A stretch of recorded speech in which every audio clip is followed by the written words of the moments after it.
आदरणीय आमा बुबा, दाजुभाइ तथा दिदीबहिनीहरू, नमस्कार, जय घन्टी। पार्टी स्थापनाको तेस्रो वर्ष पुगेको यस बेला मैले यो अपिल 9725 नम्बरको थुनुवाका रूपमा भैरहवा कारागारबाट पठाएको छु।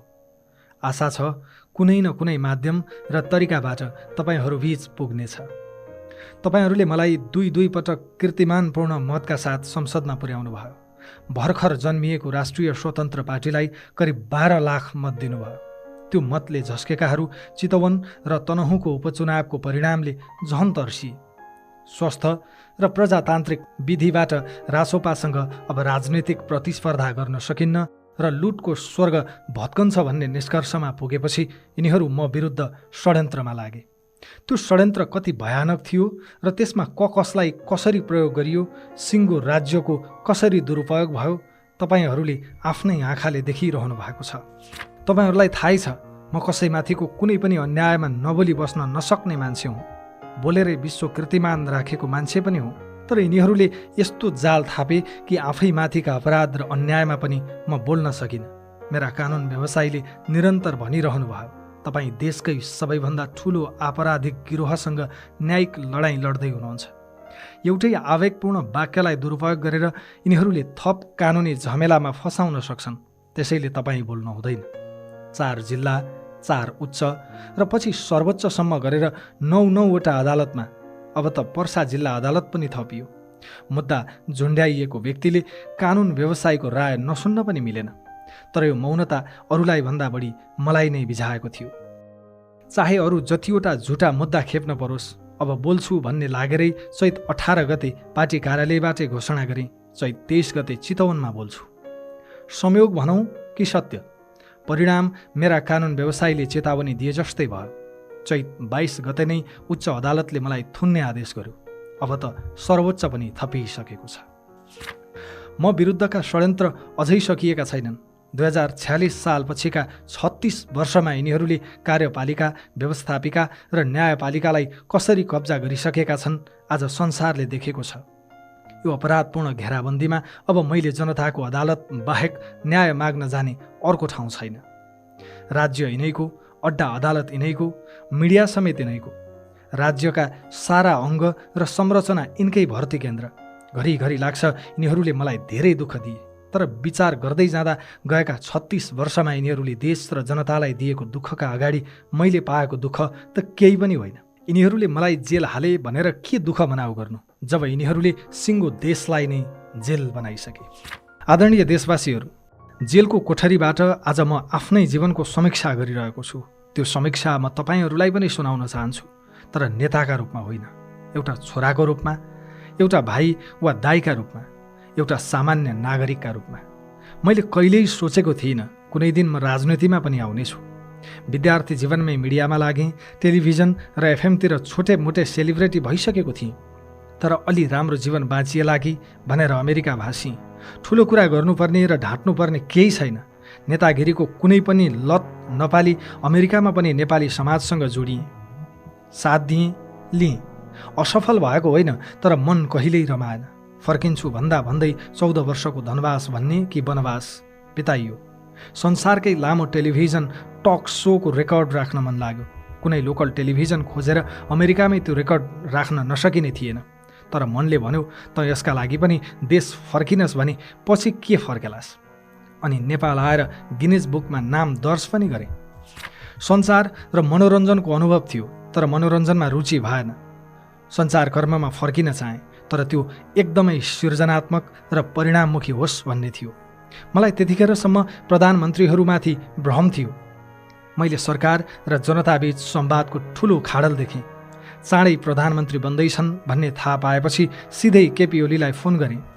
न्युयोर्कमा भेट भएको र छोटो अन्तर्वार्ता पनि गरेको संक्षिप्त चिन्जान पनि स्मरण गराएँ र सोधेँ, मेरो कुनै फाइदा नहुने तर प्रधानमन्त्रीका रूपमा तपाईँले गर्नै पर्ने केही कामको कुरा गर्छु, आधा घन्टा समय दिन सक्नुहुन्छ?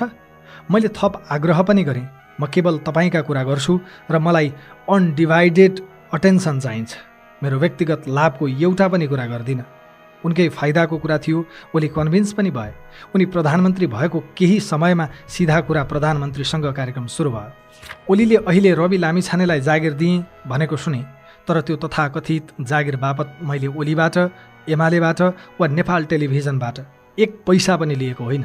त्यो कार्यक्रमबाट मैले एउटै कुरा लिएँ, ज्ञान। प्रधानमन्त्रीहरू, मन्त्रीहरू, उच्च सरकारी अधिकारीहरू कसरी सोध्छन् त्यो देखेँ। देश र जनताप्रति उनीहरूको लापरवाही देखेँ। त्यसपछि मलाई लाग्यो यस्ता सिधा कुरा शासकसँग गरेर यो देश पार लाग्दैन। परिणाम खोज्ने हो भने सिधा कुरा त जनतासँग पो गर्नुपर्छ। अनि सुरु भयो सिधा कुरा जनतासँग कार्यक्रम। समस्त नेपाली दाजुभाइ दिदीबहिनीहरू, सिधा कुरा प्रधानमन्त्रीसँग कार्यक्रममा म प्रधानमन्त्री, मन्त्रीहरू र सचिवहरू, आयोजना प्रमुखहरूका एसी रुममा हुन्थे।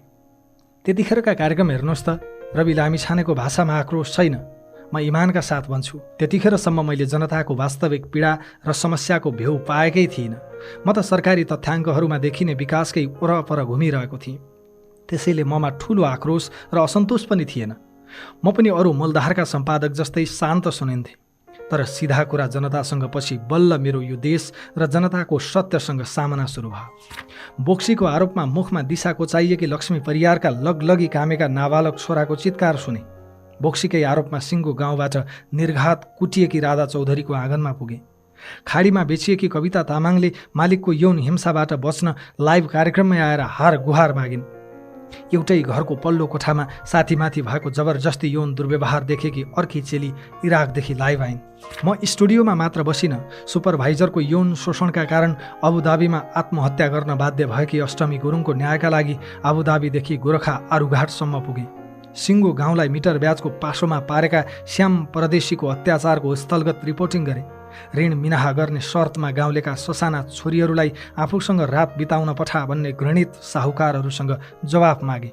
मेरो सञ्चारकर्म अलपत्र पूर्वाधार, खुल्लम खुल्ला घुसखोरी, सरकारी अड्डामा नागरिकले पाएको शास्ति, विभिन्न हिंसा, विभेद, ठगी र अपराधको शिकार भएका आम जनताको आँसु र चित्कारतिर सोझियो।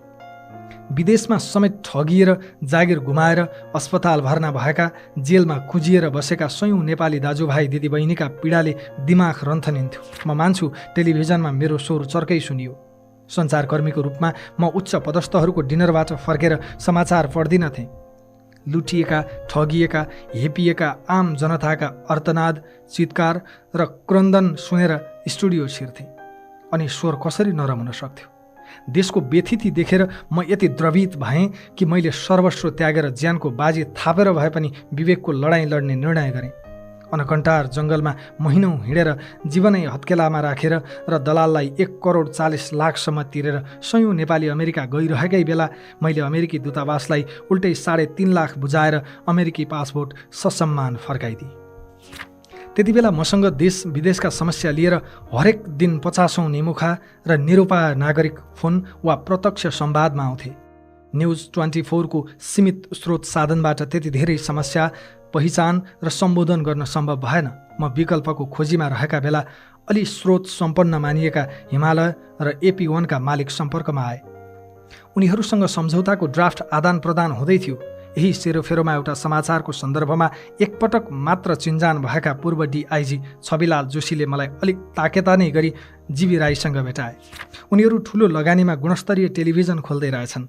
मिलेर काम गरौँ भने 15% सेयर दिने भए। मैले कुनै आर्थिक दायित्व बोक्न नपर्ने गरी लिखित सम्झौता नै गरियो। समाचार र कार्यक्रमको जिम्मेवारी मेरो र आर्थिक जिम्मेवारी जीवी राईको रहने कुरा सम्झौता पत्रमा स्पष्ट पारियो। सम्झौतामा पहिलो पक्षका रूपमा जीवी राईले, दोस्रो पक्षका रूपमा मैले र साक्षीका रूपमा छविलाल जोशीले हस्ताक्षर गर्यौं। यसरी ग्यालेक्सी 4K टेलिभिजनमा जोडिए।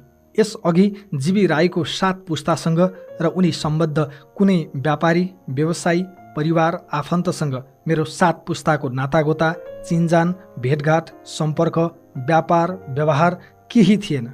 आदरणीय दाजुभाइहरू, न्युज 24 को तुलनामा म एउटा कार्यक्रममा सिङ्गो स्टेसनको नेतृत्वकर्ता भएँ। स्टुडियो सानोबाट विशाल भयो। सञ्चारकर्मीको सञ्जाल अझ ठुलो भयो। टेलिभिजनको स्क्रिन अझ उज्यालो भयो। तर मैले थाहा पाएँ, जतिसुकै ठुलो टेलिभिजन भए पनि गैर जिम्मेवारले शासन गरेको देशमा बढीमा कराउन मात्र सकिन्छ, बदल्न केही सकिन्न। यो देशमा जिम्मेवारीमा भएकाहरूलाई कराएर, सम्झाएर र नागरिकका पीडा देखाएर केही फरक पर्दैन। सञ्चारकर्मकै बीचमा मैले सप्तरीमा 52 मुसहर परिवारको बस्ती र दुर्गम कालीकोटमा 15 बेडको सुविधा सम्पन्न अस्पताल निर्माणको नेतृत्व पनि नलिएको होइन। विदेशमा अलपत्र कैयौँ नेपालीको उद्धार नगरेको पनि होइन। कोभिड महामारीमा विपन्न नागरिकसम्म अक्सिजन र खाद्यान्न पुर्याएकै हो। यी कुरालाई उपलब्धि मानेर म आत्मरतिमा रमाउन पनि सक्थेँ। तर देशको बृहत चित्रमा हेर्दा मलाई मनैदेखि लाग्यो यी सबै उपलब्धि एउटा विषाक्त समुद्रबाट केही थोपा पानी निकाले जस्तो मात्रै हुन्। यो देशमा केही गर्ने हो भने व्यथितिको ज्वरो नै उखेल्नुपर्छ। अनि सल्लाहमै निशुल्क पाएको सेयर निशुल्कै फिर्ता गरेर म ग्यालेक्सी टेलिभिजनबाट बाहिरिएँ। सञ्चारकर्म छोडेर राजनीतिमा आउने निर्णय त गरेँ, तर प्रवेश कसरी? मसँग दुई विकल्प थिए। या त स्थापित पार्टीभित्रै छिरेर हस्तक्षेप गर्ने या नयाँ पार्टीका संरचना खडा गरेर स्थापितलाई घचघच्याउने। दुईवटै विकल्पमा घनीभूत छलफलमा लागे। तर स्थापित दलहरूको दलदलमा छिरेर अल्मलिनुभन्दा उपयुक्त निष्कर्ष निस्कियो नयाँ दल गठन। यो पनि कम चुनौतीपूर्ण कहाँ थियो र? पार्टीको नेतृत्व गरिदिन आग्रह गर्दै म कसको दैलोमा पुगिन। देशले मानेका र समाजले चाहेका प्राय सबैसँग मैले कल्पना गरेको दलको नेता बनिदिन आग्रह गरेँ। म सघाउँछु, तपाईँहरूले नेतृत्व गरिदिनुहोस् भने धेरैले मानेनन्। सन्दुक रुइतदेखि कुलमान घिसिङसम्म, राजेश हमालदेखि अनिल केसरी शाहसम्म यस्ता कैयौँ व्यक्तिसँग पार्टीको नेतृत्व गरिदिन हार गुहार गरेँ। कसैले विश्वास नगरेपछि मात्रै म आफै सभापति भएर पार्टी दर्ता गरेको हुँ। पार्टी खोलिसकेपछि पनि नेतृत्व लिनुहोस् वा कम्तीमा पनि उम्मेद्वार बनिदिनुहोस् भनेर मैले कैयौँ ढोकाहरू ढकढकाएँ। तर मेरो चुनाव प्रचारको समय नष्ट मात्रै भयो। धेरैले मानेनन्। जनताले रासोपालाई चौथो ठुलो पार्टी बनाए। करिब 11% समानुपातिक मत पायौँ। नयाँले पनि के नापे भनेको सुनिन्छ कहिलेकाहीँ। हो, अपेक्षा गरे जति नभएको पक्कै होला, तर म सोध्न सक्छु, परिवर्तनका लागि जनताले दिएको मत पार्टी सभापतिका रूपमा रवि लामिछानेले व्यापारी र माफियालाई बेच्यो त? समानुपातिक मत भनेको नेतालाई बेचेको मत जस्तो बुझिन्थ्यो। नेताले या परिवार, नातागोता र दासहरूलाई सांसद बनाउँथे या व्यापारीलाई बेच्थे। त्यस्तै गर्यो त रासोपाले। प्रत्यक्षमा जस्तै रासोपाले आफूले पाएको समानुपातिक मतमा पनि जनताका सबैभन्दा प्रतिबद्ध प्रतिनिधि छान्यो। म गर्वका साथ सोध्न सक्छु, एसिड आक्रमणमा परेकी विन्ध्यवासिनी कंसकारलाई कहिल्यै संसदमा लैजान्थे यिनीहरूले? परदेश छोडेर फर्किएकी सुमना श्रेष्ठ यिनीहरूको पार्टीमा कहिल्यै अटाउने थिइन्? स्थापित भनिएकाहरूले कहिले दिन्थे मनिष झा र सन्तोष परियारहरूलाई पालो? देशको अर्थतन्त्र जर्जर हुँदा समेत डाक्टर स्वर्णिम वाग्ले जस्तो विश्वले मानेको अर्थविदलाई लत्याएकाले कहिले चिन्थे डाक्टर चन्दा कार्कीहरू? यिनीहरूले कहिल्यै प्रत्यक्ष निर्वाचनमा उतार्थे त तोसीमा र सोभिता जस्ता भरभराउँदा युवाहरूलाई? माफियालाई टिकट बेच्नेहरूले कहिल्यै मौका दिन्थे त हरि ढकालहरूलाई? मन्त्री बनाउँथे त विराज भक्त श्रेष्ठ, शिशिर खनाल जस्ता क्षमतावान युवालाई? वर्तमान व्यवस्था र संविधान मानेरै पुराना राजनैतिक दलभित्र रहेको विकृति विसङ्गति सम्बोधन गर्ने गरी हामीले नयाँ पार्टी बनायौँ। आज रासोपा बिनाको प्रतिनिधि सभा कल्पना पनि गर्न सकिँदैन। जनताका होनहार छोराछोरीको संसदमा उपस्थिति, तिनको मेहनत र निष्ठाको राजनीतिलाई स्वीकार गर्न पनि यो देशका विद्वान विश्लेषकहरूलाई किन गाह्रो परेको हो मैले बुझ्न सकेको छैन। देशको परिस्थितिलाई मूल्याङ्कन गर्दै लम्बेतान आर्टिकल लेख्न र विश्लेषण गर्न रवि लामिछानेलाई पनि नआउने होइन। तर रवि लामिछानेले यस्ता विश्लेषणको प्रभाव देखिसकेको छ। मलाई यो देशको व्यथितिको थप व्याख्या गर्नु छैन, व्यथिति भत्काउनु छ। व्यथितिका वाहकहरूलाई निवेदन दिएर वा अनुरोध गरेर यो देशमा थितिको शासन सुरु हुँदैन। यिनीहरूलाई ललकारेर र धावा बोलेर मात्र थिति बसाल्न सकिन्छ। यिनीहरूलाई चुनौती दिएको मूल्य अहिले मैले तिरिरहेको छु, तर म विचलित छैन। यो आँट र सङ्कल्प भत्काउन यो देशको इतिहासका सबैभन्दा ठुला ठगहरूले उल्टै मलाई ठग साबित गर्ने षड्यन्त्र गरिरहेका छन्, तर म अलिकति पनि अल्लिएको छैन। एकथरी साथीहरू सोध्नुहुन्छ, सरकारमा किन गएको? यसमा मेरो प्रति प्रश्न छ, जनताले हामीलाई दिएको 12 लाख हाराहारी मत यो देशमा हस्तक्षेप गर्न थियो कि संसदमा निवेदन गर्न? निवेदन, अनुरोध, आग्रह, बिन्ती त टेलिभिजनबाटै गरिरहेको थिएँ। कराउन मात्र त टेलिभिजनबाटै कराइसकेको थिएँ। हस्तक्षेप गर्न जनतासँग मत मागेको थिएँ। सत्ताबाटै हस्तक्षेपको प्रयास गरेँ। अब मूल कुरा भन्छु। रवि लामिछानेले पातालबाट ल्यायो बेचन्झा। सरकार र समीकरण नै बदलिने गरी भयो त्यसको प्रतिक्रिया। रातारात मिले काङ्ग्रेस र एमाले। मान्छेहरू भन्छन्, तैँले गृहमन्त्रीका रूपमा बालकोटतिर किन आँखा लगाइस्? किन तर्साइस् बुढा नीलकण्ठका दाजुभाउजूलाई? मैले अतिरिक्त केही गरेको होइन, विधिको शासन प्रमाणित गर्न खोजेको मात्रै हुँ। मैले चोरको खुट्टा च्वाट्ट काट्नु भनेको हुँ। स्वाट्ट खुट्टा ककसले र किन ताने तिनै जानुन्। गृहमन्त्रीका रूपमा मैले व्यक्ति चिनिनँ, केवल विधि चिने। भोलि पनि मैले चिन्ने त्यही हो। जहाँसम्म डरको कुरा छ, रवि लामिछाने यिनीहरूसँग नडराएकै हो, नडराउने नै हो। यिनीहरूले अहिले बन्द गर्लान् बेचन झाहरूको फाइल, जनताको मत र साथ लिएर ती फाइल फेरि खोल्ने नै हो। यिनीहरूलाई अपराधको दण्ड दिने नै हो।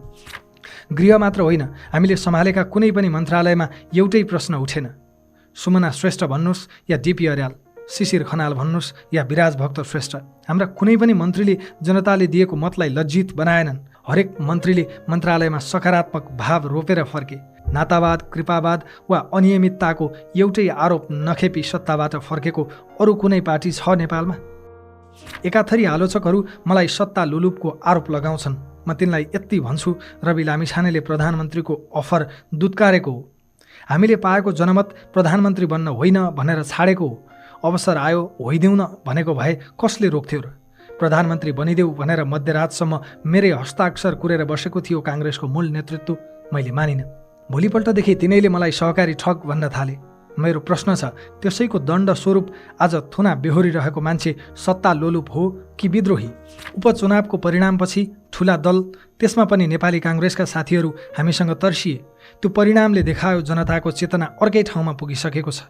जब म 2080 फागुन 23 गते दोस्रो पटक उपप्रधान एवं गृहमन्त्री भएँ, तब तत्कालीन प्रमुख प्रतिपक्षी दल नेपाली काङ्ग्रेसले विभिन्न सहकारीको बचत अपचलनमा संलग्न रहेको भन्दै मेरो नामै किटेर छानबिनका लागि संसदीय समिति बनाउन माग गर्यो। अहिलेका प्रधानमन्त्री केपी शर्मा ओली र तत्कालीन प्रधानमन्त्री पुष्पकमल दाहाल प्रचण्ड नमान्दै मनै अग्रसर भएर सत्ता पक्षलाई मनाए र 2081 जेठ 15 गते मेरो सट्टा गोर्खा मिडियाको नाम राखेर संसदीय छानबिन समिति बन्यो। आदरणीय आमा बुबाहरू, अब म विरुद्ध कसरी राजनैतिक प्रतिशोध साधियो र कानुनको दुरुपयोग कहाँ कसरी गरियो भन्ने तथ्य बताउँछु। पहिलो संसदीय छानबिन विशेष समितिको प्रतिवेदनको पेज नम्बर 449मा मलाई आरोप लगाइएको प्रकरणको निष्कर्षमध्ये एउटा बुँदामा लेखिएको छ, सहकारी संस्थाबाट रकम गोर्खा मिडिया नेटवर्क प्रालीमा आउने सम्पूर्ण प्रक्रियामा रवि लामिछानेको संलग्नता पुष्टि हुने कागज प्रमाण रहेको नभेटिए तापनि सोही रकम गोर्खा मिडियामा आइसकेपछि सोको परिचालन र खर्च प्रक्रियामा उहाँको सहभागिता देखिन्छ। प्रतिवेदनको पेज नम्बर 449कै अर्को बुँदामा भनिएको छ, कम्पनीमा साझेदारका रूपमा बहाल रहेको अवधिमा सहकारीबाट कम्पनीमा आएको रकमको हकमा जिम्मेवार रहेको हुँदा प्रचलित कानुन बमोजिम कारबाहीका लागि नेपाल सरकारलाई सिफारिस गर्ने। यसरी प्रतिवेदनले 3वटा सन्दर्भ स्पष्ट भनेको छ। पहिलो, सहकारीबाट गोर्खा मिडियामा पैसा आएको हो। दोस्रो, ल्याउने प्रक्रियामा रवि लामिछानेको संलग्नता पुष्टि भएन। तेस्रो, रकम आएपछि खर्च गर्ने गराउने प्रक्रियामा संलग्न रहेको हकमा दायित्व पर्ने भए प्रचलित कानुन बमोजिम कारबाही गर्नु। प्रतिवेदनले बकाइदा खर्च गरेको हकमा दायित्व पर्ने भए प्रचलित कानुन बमोजिम गर्नु भनेको छ। कम्पनीको रकम खर्चको हकमा प्रचलित कानुन भनेको कम्पनी ऐन 2063 हो। प्रतिवेदनले कम्पनी कानुन अनुसार भन्दै सरकारले मलाई कतै आकर्षित नहुने सहकारी ऐनको दफा प्रयोग गर्नु र झुटा मुद्दा लगाउनु राजनीतिक पूर्वाग्रह र प्रतिशोध नभएर के हो त? अब दोस्रो, 2054 साल यता विभिन्न विषयमा छानबिन गर्न 15वटा संसदीय विशेष समिति बनेका रहेछन्। अरू 14वटा समितिका सिफारिस सरकारले बुझ्यो, सकियो। समितिका प्रतिवेदनहरू संसदीय अभिलेखमा सीमित हुन्थे। मेरा विरुद्धको सिफारिसलाई चाहिँ इतिहासमै पहिलो पटक क्याबिनेटबाटै अनुमोदन गरियो। 2081 भदौ 31 गते सभामुखलाई पेश गरिएको प्रतिवेदन सोही दिन प्रधानमन्त्री तथा मन्त्री परिषद कार्यालय पुग्यो र असोज 2 गते मन्त्री परिषदले संसदमा प्रस्तुत भएको सहकारी बचत रकम दुरुपयोग सम्बन्धी संसदीय छानबिन विशेष समितिको प्रतिवेदन 2081 कार्यान्वयनका लागि सम्बन्धित मन्त्रालयमा पठाउने निर्णय गर्यो। बचतकर्ताको रकम फिर्ता गर्ने मूल उद्देश्यले खडा भएको छानबिन विशेष समितिको 1200 पृष्ठको प्रतिवेदन मात्र मेरा विरुद्ध कार्यान्वयन भयो, त्यो पनि एकदमै छलपूर्वक र बलपूर्वक। अब तेस्रो, प्रतिवेदन आएपछि पहिल्यै लेखिएको पटकथामा राज्यको षड्यन्त्रमय छायाङ्कन र अभिनय सुरु भयो। विदामा बसेका जिल्ला न्यायाधीशलाई बोलाएर कार्तिक 2 गते शुक्रबार म विरुद्ध पक्राउ पूर्जी निकालियो। त्यसमा पनि मुद्दा 35 दिनभित्र अदालतमा बुझाइसक्नुपर्ने थियो, बुझाएनन्। त्यसपछि सङ्गठित अपराधको अभियोग लगाएर 60 दिन थुन्ने प्रपञ्च गरे। 60 दिन पनि सकिन लागेपछि 90 दिन थुन्न मिल्ने र सांसद पद पनि निलम्बन हुने सम्पत्ति शुद्धिकरणको अभियोग लगाए। एउटै आरोपमा देशका विभिन्न जिल्लामा अनुसन्धान गर्नुपर्दा त्यसको नेतृत्व प्रहरीको केन्द्रीय अनुसन्धान ब्युरोले लिने र एकै ठाउँमा मुद्दा चलाउने अभ्यास छ। यसले अनुसन्धानलाई सजिलो मात्र बनाउँदैन, न्याय निरूपण पनि छिटो हुन्छ।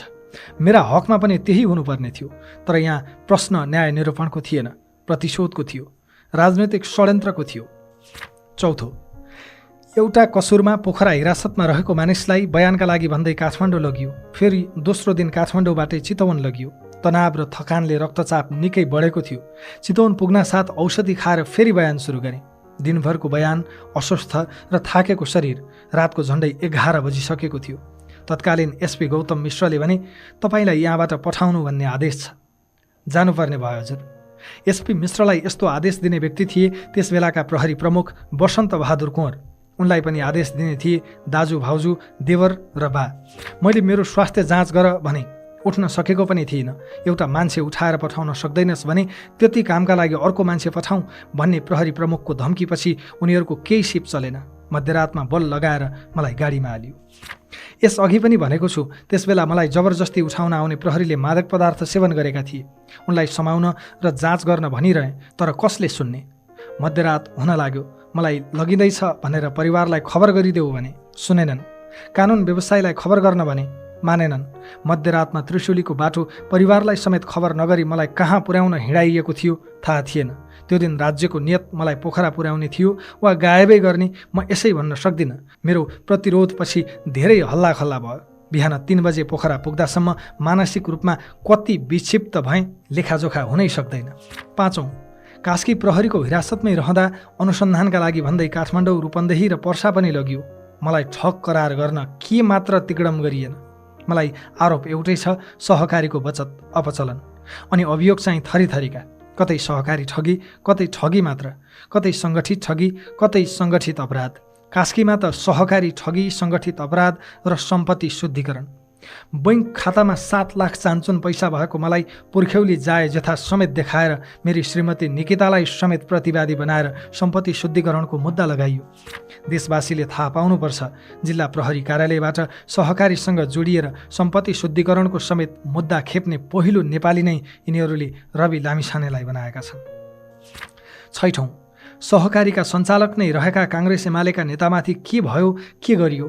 घरमै बसेर फरार भएकी काङ्ग्रेस सांसद माया राई स्वर्णलक्ष्मी सहकारीको तत्कालीन सहसचिवलाई खुलेआम संसद छिराएर हाजिर गर्न दिएर फर्काइयो। संसद छिरेपछिको जनदबाब थेग्न नसकेर मात्रै उनलाई पक्राउ गरिएको हो। केही दिनमै अदालतले जम्मा 10 लाख दरौटीमा छोडिदियो। काङ्ग्रेस उपसभापति धनराज गुरुङलाई सामान्य सोधपुछमै टारियो। एमाले नेता ऋषिकेश पोखरेलकी पत्नी अञ्जला अदालतमा हाजिर भएकै दिन सामान्य धरौटीमा छुटिन्। अझ अचम्म त सरकारी पक्ष उनीहरूका हकमा पुनरावेदन गर्न पनि गएन। मेरो हकमा के गरियो सर्लङ्ग छ। सातौं, सहकारी ऐन अन्तर्गतको कसुरमा 90 दिनभित्र अदालतमा अभियोग पेश गरिसक्नुपर्ने हदम्याद हुन्छ। म विरुद्ध 2080 माघ 22 गते जिल्ला प्रहरी कार्यालय कास्कीमा जाहेरी परेको दाबी गरियो। त्यो दाबी सत्य नै थियो भने त्यसको 90 दिनभित्र अर्थात् 2081 को जेठ 10 गतेभित्र अनुसन्धान सकेर जिल्ला अदालतमा मुद्दा लगिसक्नुपर्ने थियो। अनुसन्धानका लागि भन्दै 2081 कार्तिक 2 गते पक्राउ गरिएको मलाई 84 दिन हिरासतमा राखेर 2081 पुष 7 गते मात्रै कास्की जिल्ला अदालतमा मुद्दा दर्ता गरियो। कानुनमा तोकिएको हद म्याद नागी मुद्दा दर्ता गर्नु देवानी र फौजदारी कानुनको सामान्य सिद्धान्त विपरीत त थियो भने विशिष्टकृत कानुन सहकारी ऐनमा हदम्यादको व्यवस्था हुँदाहुँदै सामान्य कानुन मुलुकी अपराध संहिता 2074 को दफा 249 अनुसार मुद्दा चलाउन खोज्नु व्याख्यात्मक कानुनको सिद्धान्त प्रतिकूल पनि थियो। अनुसन्धान र अभियोजनमा हकदैया, क्षेत्राधिकार र हदम्याद एकदमै महत्त्वपूर्ण विषय हुन्। तर म विरुद्धको मुद्दामा यी तीनै विषयको पूर्णतः व्यवस्था गरियो र कानुन अनुसार चल्दै नचल्नुपर्ने र चल्नै नहुने मुद्दा चलाइयो।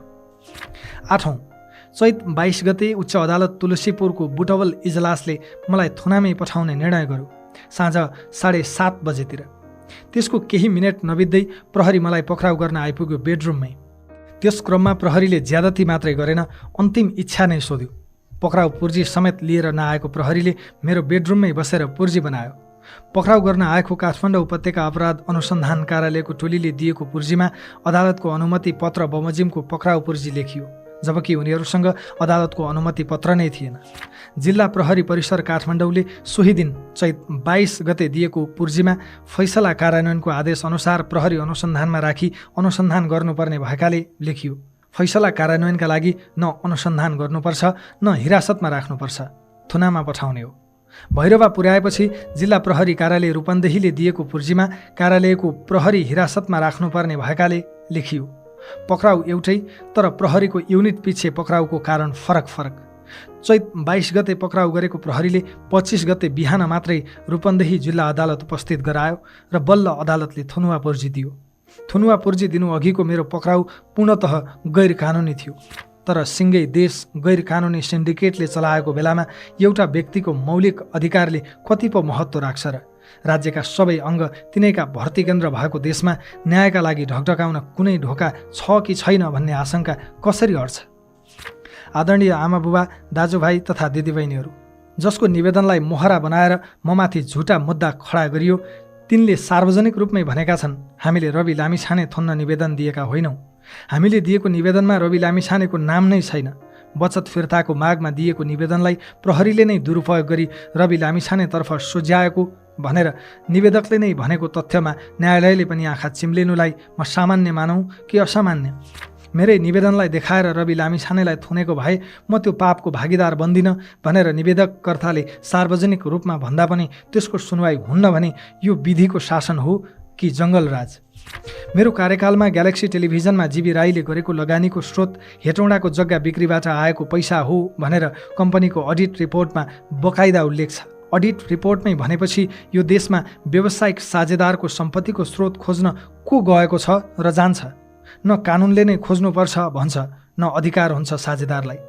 टेलिभिजन सुरु भएको 1.5 महिनामै छविलाल जोशी अमेरिका गए। जीबी 7 देशमा रहेका कम्पनीका मालिक हुँ भन्थे, नेपालमा भेटिँदैनथे। काम रोक्न भएन, कर्मचारीको तलब रोक्न भएन, आर्थिक कारोबार रोक्न भएन। 7 महिनाभित्र टिभी खोल्ने सम्झौताको बुँदामा हस्ताक्षर गरेको छु। म फिल्डमा पनि गइरहन्थेँ। लेखाका साथीहरू चेकमा सही गरेर छाडिदिनुहोस् न सर भन्थे। त्यही बेला कोरोनाको दोस्रो भेरिएन्ट चलिरहेको थियो। त्यसमाथि पैसा जीविकै, दायित्व जीविकै, लेखापाल जीविकै। जीवीको आर्थिक कारोबारमा त्यो बेलासम्म कहीँ कतै प्रश्न उठेको पनि थिएन।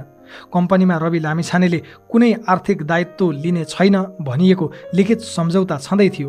त्यस्तो प्रबन्ध निर्देशकसँग मुख्य लगानीकर्ताले भनिसकेपछि चेकमा सही गर्दिन भन्न सक्ने नैतिक आधार पनि थिएन।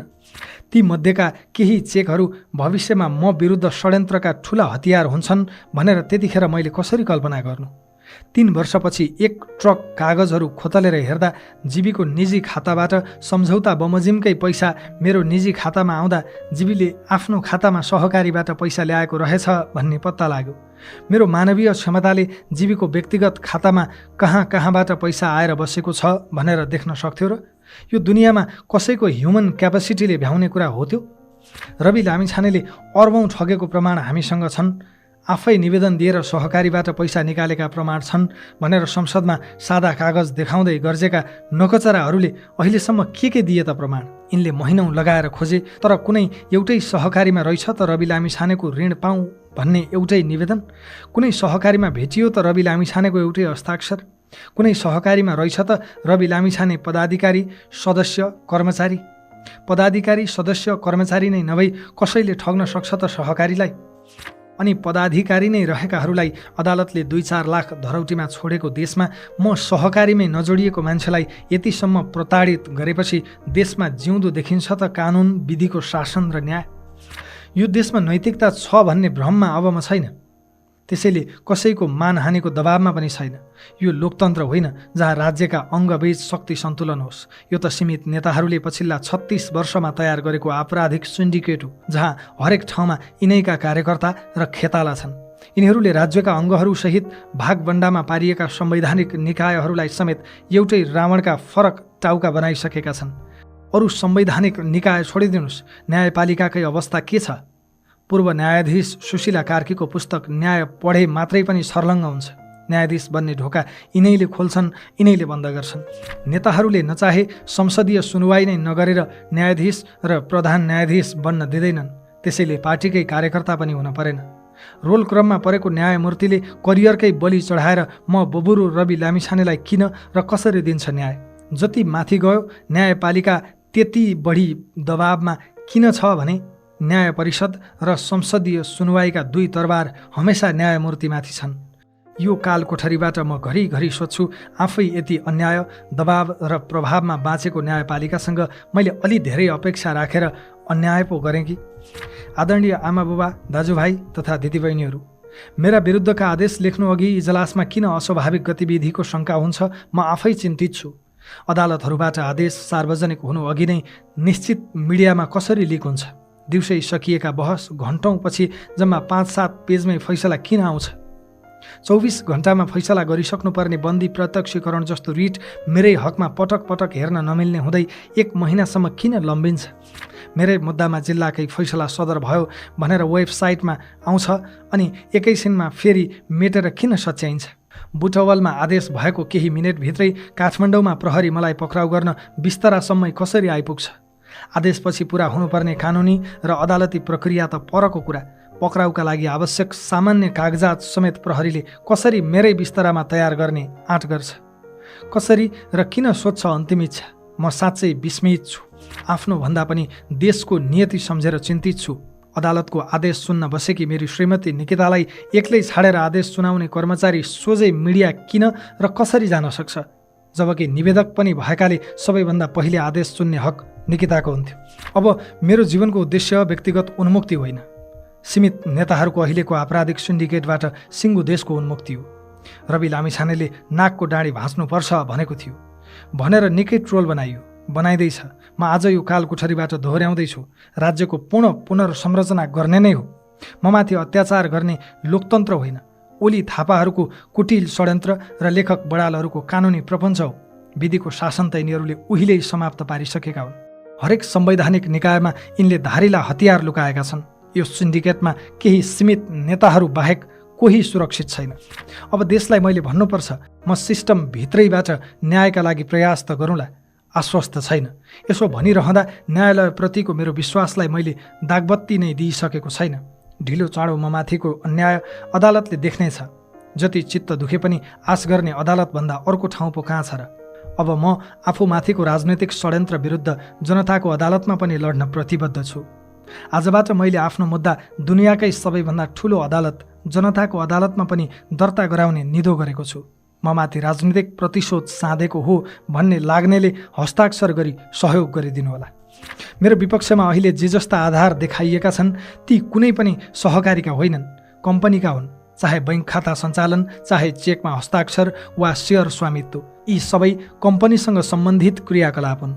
सहकारी संस्था बचत रकम दुरुपयोग सम्बन्धी विशेष छानबिन प्रतिवेदन 2081 कार्यान्वयनका नाममा ममाथि यति धेरै ठाउँमा, यति धेरै अदालतमा अत्याचार गरिँदैछ कि त्यही प्रतिवेदनले नेपालीमै भनेको छ, कुनै पनि सहकारीबाट ऋण ल्याउन रवि लामिछानेको कुनै भूमिका छैन।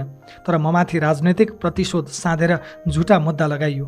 ममाथि चलेका सबै मुद्दाका जाहेरीहरू यो सरकार बनेपछि, रमेश लेखक गृहमन्त्री भएपछि मात्रै दर्ता भएका हुन्। प्रहरीले तयार पारेर राखेको जाहेरीमा डर, लोभ, प्रलोभन र झुटो आश्वासन दिलाएर ल्याप्चे लगाउन लगाइएका निवेदनहरूमा मुद्दा चलाइएको छ। मेरा लागि मुद्दा चलाउन मान्छे हात समातेर ल्याउनु परेको छ। तर यिनका लागि मुद्दा चलाउनु परे यिनलाई को बन्छ करोडपतिमा जस्तै अप्सन दिन सकिन्छ? भन, कुन मुद्दामा अनुसन्धान होस् भन्ने चाहन्छौ? यिनले गरेको करतुत मध्ये यिनैले रोजेको एउटाबाट मुद्दा चलाउँदा पनि यिनको बाँकी जीवन जेलमा बित्छ। जाए जथा राज्य कोषमा दाखिला हुन्छ।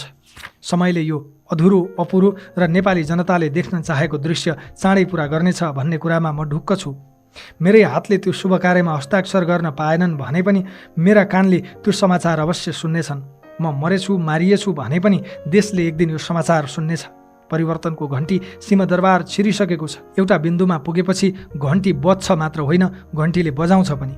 अहिले म थुनिएको बुटवलको सुप्रिम सहकारीका विभिन्न तहका पदाधिकारी, शाखा प्रमुख र कर्मचारी नै धरौटीमा रिहा भएका छन्। सहकारीका तत्कालीन सचिव दिपेश पुन 4 लाख धरौटीमा रिहा भए। जीवी राई सम्बद्ध विभिन्न सहकारीमा सूचना प्रविधि विभागको प्रमुख रहेका भविश्वर अर्यालले 18,40,000 रुपैयाँ धरौटी बुझाएर पुग्यो। सुप्रिम सहकारीको भैरहवा शाखाका व्यवस्थापक दुर्गा पाण्ड्य चापागाई 18 लाख धरौटी बुझाएर छुटे। त्यही सहकारीका कर्मचारी पनि थुनामा छैनन्। नवीन अछामी 10 लाख, दीपक नेउपाने 4,45,000, निता थापा र रोशनी गुरुङ जनही 2 लाख, आशिष राणाभाट 50,000 र मनोहर मोहम्मद 34,000 धरौटी बुझाएर रिहा भइसकेका छन्। सहकारीको सञ्चालक समितिका पूर्व सदस्य मजहर मोहम्मद पनि 1 लाख रुपैयाँ धरौटीमा निस्के।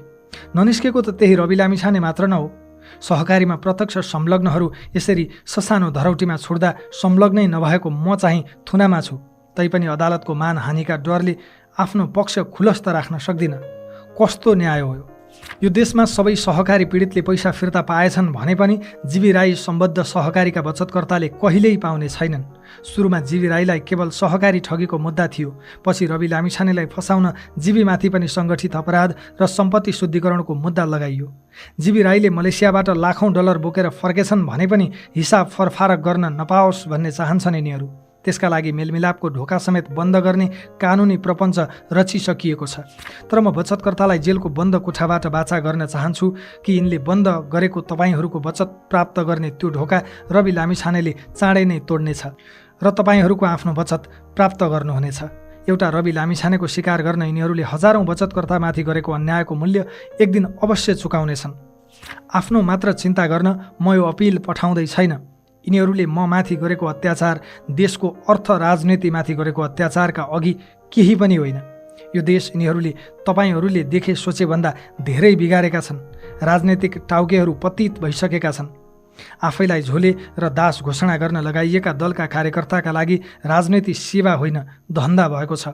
खर्चिलो राजनीति धान्न नेताहरू माफियाका खेताला भएका छन्। यिनीहरूले मेरो त केही भेटेनन्, तर मेरै जसरी यिनीहरूको पनि सम्पत्ति छानबिन हुने हो भने सबैजसो जेल जान्छन्। त्यसैबाट जोगिन राज्यका सबै अङ्ग कब्जा गर्नुपर्ने मजबुरी छ यिनीहरूको। संवैधानिक परिषद र न्याय परिषदलाई हतियार बनाएर न्यायालय, अख्तियार, निर्वाचन आयोग लगायतका संवैधानिक संस्थाहरू कब्जा गरिसकेका छन्। निजामती र प्रहरी सेवा त 3 दशक अघि नै दलीयकरणको प्रयोगशाला भएको हो। राष्ट्र बैङ्क, बिमा प्राधिकरण र धितोपत्र बोर्ड जस्ता आर्थिक संस्थाहरू पनि बिचौलियालाई बेचिएका छन्। तपाईँ मात्र होइन, तपाईँ पछिको पुस्तालाई पनि यिनीहरूले माफियालाई बेचिसके। अब म रहँला नरहँला, तर मेरा केही सङ्कल्प छन्। भ्रष्टाचारको आर्थिक र राजनैतिक अपराधको टेको बनेको वर्तमान संविधान अब संशोधन होइन, पुनर्लेखन हुनुपर्छ। सबै उच्च पदस्थको सम्पत्ति छानबिन हुनुपर्छ। 2046 साल यताका सबै क्याबिनेटका निर्णयको पनि छानबिन हुनुपर्छ। संसदीय अस्थिरताबाट देशलाई मुक्त गर्न प्रत्यक्ष निर्वाचित कार्यकारीमा जानुपर्छ। प्रदेश सभा खारेज हुनुपर्छ। राष्ट्रिय सभालाई चुनाव हारेका नेता र आफन्त होइन, विद्वानहरूको सभा बनाउनुपर्छ। नेताहरूले खेलौना र भर्ती केन्द्र बनाएका सबै संवैधानिक अङ्गहरूको एकसाथ पुनर्संरचना गर्नुपर्छ। विश्वविद्यालयहरूबाट यिनको पार्टीका ब्यानर र होर्डिङ बोर्ड हुर्याउनुपर्छ। दलै पिछेका भातृ सङ्गठनलाई पूर्ण रूपमा खारेज गर्नुपर्छ। राजनीति सफा गरेर र दोस्रो चरणको आर्थिक सुधारको कार्यक्रम ल्याएर युवा रोजगारी, लगानी र उद्यमशीलतामा फड्को मार्नुपर्छ। त्यसका लागि सडक भने सडकबाट, मतपत्र भने मतपत्रबाट शान्तिपूर्ण क्रान्तिका लागि देश तयार हुनुपर्छ। महाकाली वा अरू सन्धिका नाममा देशै बेचेर खाएकाहरू ढुक्कले सिंहदरबार छिरेका छन्। तिनलाई मुद्दा छैन। नक्कली भुटानी शरणार्थी वा भिजिट भिजाका नाममा जनता बेचेर खाएकाहरू संसदमा शेर सायरी सुनाइरहेका छन्। तिनलाई अनुसन्धानको डर छैन। सिङ्गै ललिता निवास र गिरिबन्धु निलेकाहरूलाई डकार्न पनि नडकारी सुखी नेपालीको उपदेश दिँदैछन्। तिनीहरूलाई कानुनको डर छैन। आज तिनै अपराधीहरूले चलाएको देशमा स्वदेशमै केही गर्ने सङ्कल्प लिएर अमेरिकादेखि फर्केको म रवि लामिछाने सबैभन्दा धेरै अदालतमा मुद्दा चलेको यो देशको सबैभन्दा ठुलो अपराधी जस्तो भएर कारागारमा बन्दी छु। सबैले मेरै बलि चढाउने भाकल गरेका छन्। कसैको राजनीति जोगाउन, कसैको सरकार बनाउन वा जोगाउन र कसैलाई उच्च वा सर्वोच्च पुग्न पनि मेरै बलि चढ्नु पर्यो। म एउटा मान्छे कतिजनाको भाकलका लागि कति पटक रेटिने, कति टुक्रामा काटिने, सबको भागल पुरा गर्न रेटिँदा मसँग हाड छाला र एक मुठी प्राण मात्र बाँकी छ। यति बेला मसँग सत्य बाहेक केही पनि बाँकी छैन। म ठुनिँदा मात्रै न्यायालयप्रतिको विश्वास कायम रहन्छ रे। आज सबै क्षेत्र जनताको प्रत्यक्ष निगरानीमा छ। मिडिया होस् या न्यायालय, जनताको अदालतमा ढिलो छिटो सबैले जवाफ दिनुपर्नेछ। एक न एक दिन सबैको श्वेत पत्र निस्कने नै छ। आदरणीय आमाबुबा, दाजुभाइ तथा दिदीबहिनीहरू, यिनीहरूको 36 वर्ष लामो कुशासनले यो देशमा परिवार अलग्यायो, समाज अलग्यायो, देश नै अलग्यायो। यिनले दिएको यातनाको आँसुबाट अब विद्रोहको नदी तयार भइसकेको छ। यी अपराधीहरू रवि लामिछानेसँग होइन, आफ्नै अपराधसँग डराएका हुन्। रवि लामिछानेप्रति तपाईँहरूको प्रेमसँग डराएका हुन्। यिनीहरूले बुझेका छन् यो देशमा अब कि रवि लामिछाने जेलमा हुनेछ कि यिनीहरू जेलमा हुनेछन्। कि षड्यन्त्रले जित्नेछ, म जेलमा सड्नेछु, कि तपाईँहरूको प्रेमले जित्नेछ, यिनीहरूले यो देशमा 36 वर्षका अपराधको मूल्य तिर्नेछन्। रवि लामिछाने परीक्षाका लागि तयार छ। बा हुन् कि दाई, भाउजू हुन् कि देवर, ती सबैले सुन्ने गरी फेरि दोहोऱ्याउँछु, रवि लामिछाने जस्तो सुकै परीक्षाका लागि पनि तयार छ। मलाई दृढ विश्वास छ काल कोठरीमै मारिएछु भने पनि यो देशले यिनीहरूको 36 वर्षका अपराधको हिसाब नमागी छोड्ने छैन। मेरा विरुद्ध जाहेरी दिनेहरूले बिस्तारै सत्य बोल्न थाल्नु भएको छ। बाँकीलाई अनुरोध छ, तपाईँहरू आफूलाई जन्म दिएका बा आमा र आफूले जन्म दिएका छोराछोरीको आँखामा आँखा जुधाएर भन्नुहोस् त, के रवि लामिछानेले ठगेरै तपाईँहरूले उजुरी दिनुभएको हो? रवि लामिछाने छ भनेरै कुनै सहकारीमा पैसा राख्नु भएको हो? तपाईँहरूमध्ये कतिजना पाप धर्ममा विश्वास गर्नुहुन्छ मलाई थाहा छैन, तर धर्मै नमान्नेलाई पनि पाप त लाग्छ। कसैले कसैको लोभमा, स्वार्थमा या दबावमा मेरा विरुद्ध उजुरी दिनुभयो, एकपटक छातीमा हात राखेर आफैलाई सोध्नुहोस्, रवि लामिछाने ठगै हो त? जसले यो पढ्नुभयो उहाँहरूले पढ्न नसक्ने आमा बुबालाई मेरो सन्देश सुनाइदिनु होला। तपाईँहरूको रवि लामिछाने यिनीहरूको काल कोठरीसँग डराएको छैन, आत्तिएको छैन, हिम्मत हारेको छैन। तपाईँको रवि लामिछानेसँग कारागारका पर्खालभित्रबाट पनि देशद्रोहीलाई तर्साउने नैतिक बल र साहस छ। मैले सङ्गठित अपराध गरेको हुँ कि सिङ्गो राज्यको दुरुपयोग गरेर ममाथि सङ्गठित अपराध भइरहेको छ, यसको निर्णय जनताकै विवेकको अदालतमा होस्। चरम अन्यायको शिकार भई थुनुवाको रूपमा रहेको मेरो भनाइले कसैलाई बिझाएछ भने पनि ममाथि थप निर्मम हुने ठाउँ अब कति नै पो बाँकी होला र? ममाथिको राजनैतिक प्रतिशोध विरुद्ध जनताको हस्ताक्षर अभियानमा साथ दिन आग्रह गर्दै यति भन्छु, यिनीहरूले मलाई लगाएको हत्कडी त बिउ हत्कडी हो। यो फल्न फुल्न र हुर्कन धेरै दिन लाग्ने छैन। स्वर्ग जस्तो देशलाई नर्क बनाएका अपराधीहरू षड्यन्त्रकै बलमा अब धेरै दिन जोगिन सक्ने छैनन्। म मारिएछु भने पनि जनताले यिनीहरूका हातबाट तस्करले दिएका घडी खोस्नेछन् र हत्कडी लगाउनेछन्। त्यो दिन धेरै टाढा छैन। यति भनिसकेपछि अब मैले झन् यस बापत कत्रो मूल्य चुकाउनु पर्ने होला त्यसको हिसाब किताब पनि छैन, मलाई प्रवाह पनि छैन। धन्यवाद। जय घन्टी। 2082 असार, भैरहवा कारागार।